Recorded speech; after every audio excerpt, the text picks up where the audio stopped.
Hi guys, welcome back to the channel. I hope you're all keeping well. Well, it's just a really quick Tuesday tips video, and as you've just seen, wide angles. Which one do I use? I've actually got two. Now when I was on the 1DX, I had four 1DXs at one time. It was the 16 to 35 f4 that always went on my wide angle for my GVs. And of course, I'm now mirrorless, and I thought, do I need to spend a lot of money on an L lens, or can I get away with a cheaper RF lens?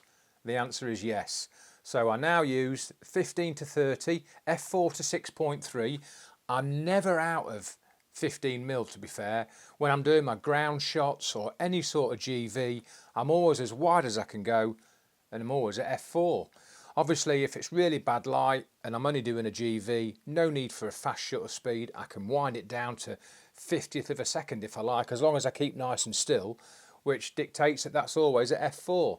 Same as when I'll put some shots up now, when I'm shooting the lads warming up, or lads or lasses warming up, and I want some nice silhouette shots if the sun's out, I'll always be at 15mm and R5 on the deck, because I always use my R5 for my GVs, and then I take that off at kickoff, just before kickoff or for warm up, and put my 400 on. But yeah, obviously that was a cracking lens, but you'll be amazed the difference. 16 to 35, 15 to 30, you'll be amazed at that 1mm difference, at just the wider aspect you can get at 15mm than 16mm. So yeah, if I had to choose, it'd be the cheapie. Now I call it a cheapie. It was £340 when I bought that new.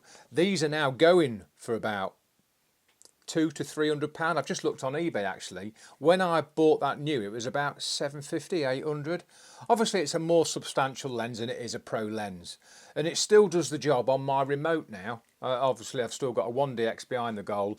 It's actually faulty. The autofocus doesn't work on it now, but I only use it for my for my goal remotes, and I'm always in manual focus anyway, usually at about 20mm. So yeah, that goes on my remote now on the 1DX, and it does a perfect job. Still pin sharp, just the autofocus doesn't work. But yeah, if I had to choose, it'd be the slightly cheaper option. The RF 15 to 30 f4 to 6.3 is my go-to widey. So yeah, hopefully that's helped out a bit, guys. Just a really quick video on wide angles and what I use.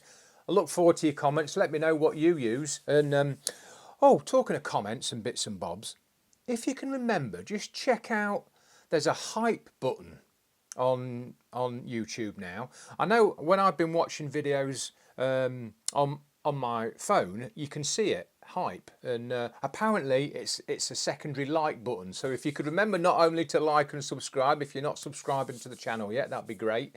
If you could just click that hype, see if it makes any difference. But yeah, that'd be great. Anyway, this Friday will be my match report from Coventry. It was Coventry versus Sheffield Wednesday. There was actually 4 of us at Coventry this week, because word on the street was they were going to win by a lot of goals and they were going to get promoted to the Premier League. It never happened. It was flipping 0-0. But I still got some lovely shots. I did 5 minutes with the managers again at the start of the game. Got some cracking stuff for Frank Lampard. So yeah, you'll be able to see that on Friday. That's where the game is, on Friday night. Anyway, look forward to your comments. Enjoy the rest of your week. Catch up on Friday. Job's a good one.